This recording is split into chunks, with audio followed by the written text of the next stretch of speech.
Ayan. Nada.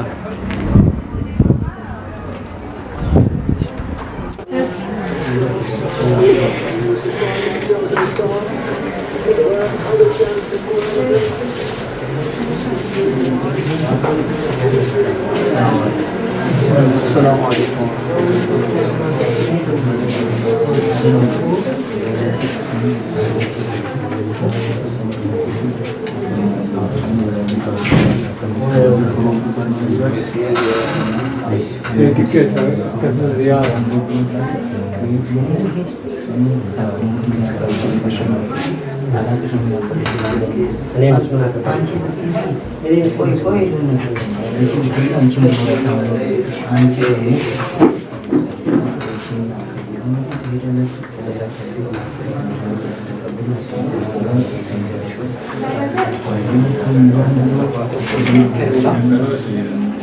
Egaa daawwattoota keenya bakki itti argamnu as aalima keenya guddicha Baalee Diidaa Oromoof Oromiyaan qabdu Haaji Abdurrahmaan Fatanaa yeroo ammaa kana dhukkubsatanii magaalaa Shashamannee kilinika giddu galeessa Dr. Abdallaatti argamu isaaniitti imaanaa nu kennan biraan ga'utti jirra.